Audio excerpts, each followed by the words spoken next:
Hello class, my name is Michelle Gibson and this presentation was created by myself and Sarah Nikotra, and we will be discussing hospice care and the end of life stage. One of the most important aspects of the aging process is the stigmas of senescence and death. And an overview of what we are seeing with those stigmas is that the elderly are kind of a forgotten, an undervalued, and an underserved population. Our society has a really stigmatized view of aging and we really value youth. We really devalue the experiences, wisdom, and value of the elderly population. A lot of this originates from our own unease about dying. There's a fear about our own aging, and as a result, we avoid those who are elderly because they remind us of our own inevitable outcome. And this stigma, it really makes the aging process somewhat more difficult for those who are in the end stage of life. They can experience increased loneliness, isolation, and or depression. Just think back to the last time you were on the internet, you were watching TV, listening to the radio. Do you remember seeing any ads like this? Maybe wrinkle cream or anti-aging serum, gray hair dye. All of these products to make you look and feel younger. We really fight this aging here in the United States. We really are very uncomfortable with this, and we fight it as long as we possibly can. In fact, the midlife crisis that's so renowned here is it's a panic response to the realization that we cannot prevent ourselves from aging and that it's totally out of our control. One theory that is used to understand the development of the aging is a disengagement theory. And the premise of this theory is that society expects the elderly to disengage because the elderly are seen as being disruptive to the greater system. And that theory says a lot about how our society views the elderly and also just the aging process. But that disengagement theory is really specific to the United States because if you look at other cultures, specifically other cultures in developing countries, the elderly are still very much involved in society. Oftentimes, the elderly, their role changes as their physical ability declines, but you'll see elderly women and men who are very involved in child care so that the parents of, say, grandchildren are able to do more of the physical work. So you really see other cultures with the elderly that are very involved even up until the time of death, which means, of course, that sometimes young children are very involved in observing their grandparents in the dying process and maybe even there when the grandparents die. So really continuing on that trajectory of fighting aging, there's also a stigma that's attached to death in the United States. And our culture really doesn't like the idea of death. We avoid it. We are very uncomfortable with it. And this avoidance of death leaves us unprepared mentally, emotionally, and really spiritually to face death. Dying and grieving has become really disconnected from everyday life. In the example given above about the children who may witness or be around when their grandparents die, those children are going to be very accustomed to the natural process of death and to being aware of those grieving feelings that they will experience when someone dies. But here in the United States, we are not really around death. We don't really see that, so we're really disconnected, and that kind of creates a deep discomfort with dying. It's really important to understand how our society views the aging population, especially when we, as social workers, begin working with the elderly. These stigmas are pretty big issues that are influencing the lives of our elderly population, so it's important for us to understand our perception of aging, society's perception, and really our clients who are elderly. What is their perception of their own process that they're in? So to better understand some of the aging, let's look at some theories. And these are the 5 theories that are found in our textbook that I'll briefly discuss. And the first is a disengagement theory, which we discussed already a little bit. And it really focuses on the change that we see in social involvement of older adults. So you've got retirement that happens, and you see older adults who spend more time with their significant other, they're traveling, they're doing other things, they're not as socially connected. And this theory says that it's because older adults are disengaging as a means of preserving the greater society. At the same time, the rest of society is disengaging from the elderly. And really, this theory is saying that this process of disengagement prompts the elderly to face death as a more impending reality. However, there's some criticism that this theory is just a reflection of our society's view, rather than really how how the elderly experience the aging process. I do think this theory is important because it highlights how our society views the elderly, and it also does acknowledge an important point about disengagement. We do see some disengagement, but is it really the elderly disengaging, or is it the rest of the society disengaging from them? The activity theory is pretty contrary to the disengagement theory, and it says that older adults desire to be involved, and that desire is as strong as it ever was. But we do see people who are elderly disengage to some extent, and this theory, the activity theory, would say that that's because of other factors such as health issues or financial burdens, or even the discrimination and our society's avoidance of them. But this theory says that older adults continue to be active as long as they can. And I do think this theory is important because it counters that idea that older adults don't want to be involved. And it really demonstrates that need that older adults have for social interaction. And it does explain the activities of many older adults. I've known many older women who knit, crochet, make blankets, and they donate them to hospitals and homeless shelters. So you see that there's other roles and other ways sometimes in that the elderly are involved, but I really think that they do try to stay connected. The continuity theory understands aging as a continuation of the lifelong development of personhood. So essentially, as we grow up, we establish kind of a personality, a way of being, and all of this provides an ever-changing platform of who we are, how we deal with things, how we age.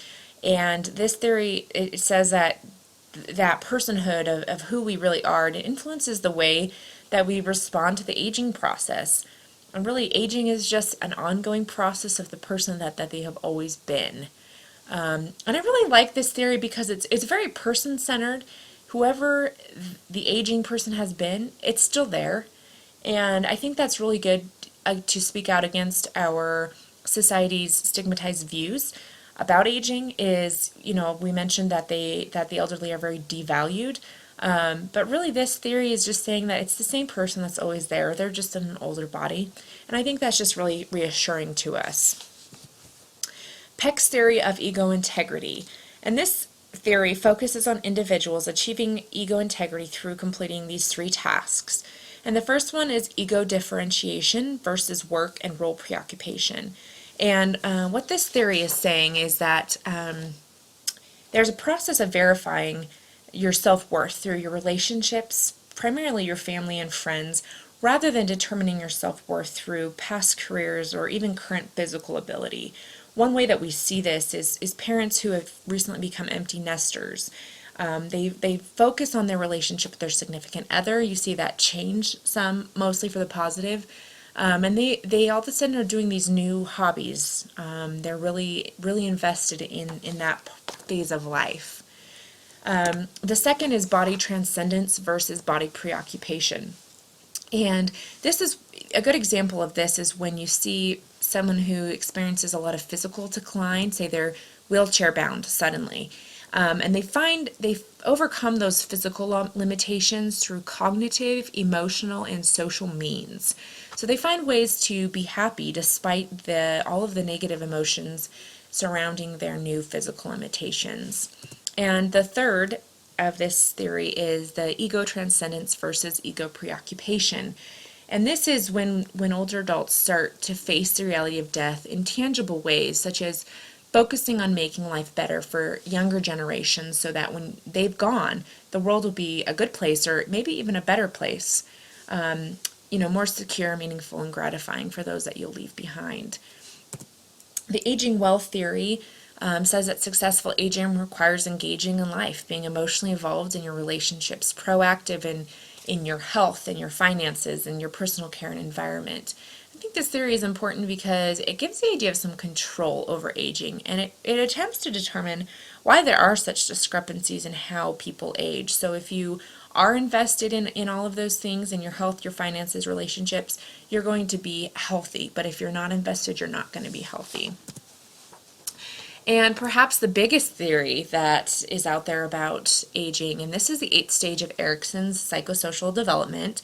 It's ego integrity versus despair. And really what's going on is people in this old age are spending a significant amount of time reflecting on their lives. So they're asking questions: what does my life mean? What have my accomplishments been? What do I still need to accomplish?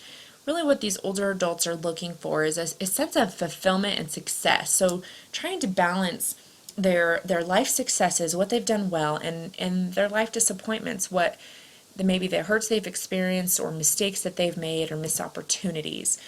So as you see, there's ego integrity versus despair. So when a person reaches the integrity side of it, Erikson called them integrated. And those who are integrated see the value in their life, and they've developed their own self-awareness. They're aware of their shortcomings and missed opportunities, but they don't dwell on them. They've come to balance those out. The group of characteristics of this group of people is that they're open to new experiences.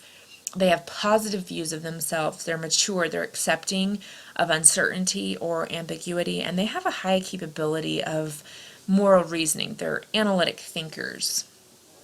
An article that conducted a study on Erikson had some examples of older adults who had reached these different stages. And so there's a quote.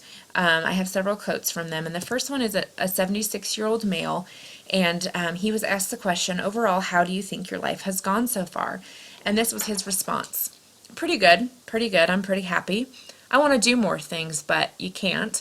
I've tended to cut down on travel a bit. I tend to think now. I'm aware of pollution every time I use my car or my camper. I ride my bike when I can.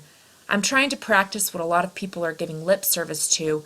I'm not any more perfect than most people, but I think I try a little harder than some. I think I owe it to the future, that's all. I think everybody's got a responsibility. There's been too much me-first individualism, and I believe you need to balance somewhere in the middle between the rights of the individual and the rights of the group.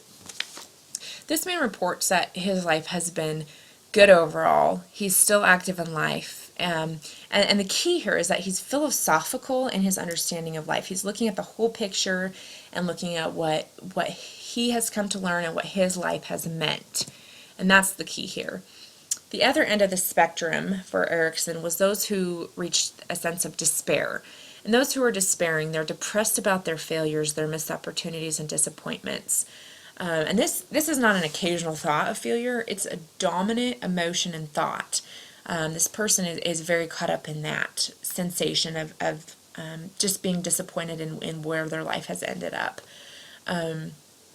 Erikson described this group of people as having 1,000 little disgusts with themselves and just the lives that they had lived. And again, some of this was their own mistakes. Some of it was things that had been done against them. They felt cheated. And Erikson found that the longer the person lived, the more of a chance he or she had to resolve this crisis. So it's entirely possible that we will have clients who seem to be at this position. They seem to have reached this despairing position. But the good news is that the longer they live, the more of a chance they have to resolve the crisis, and they can still reach a sense of integrity. I think that's important for us to know as we're working with this population. The characteristics of this group is that they are not open to new experiences, they are immature, and they exhibit a negative and pessimistic view of themselves. So for this quote, this woman was 74 years old, and she answered the same question. And she said, well, it could have been worse. I'm satisfied. I've had a lot of problems, and yeah, there are regrets. That's life. I don't think you're supposed to be happy on earth. If you're happy, you're lucky. Or if you get everything you want, you're lucky. I haven't had a happy marriage, and I always felt that I could have. That there must be... My husband is not a man I can lean on. In my younger days, I wanted somebody to lean on because I lost my father, and there was no father figure in my life. This woman represents the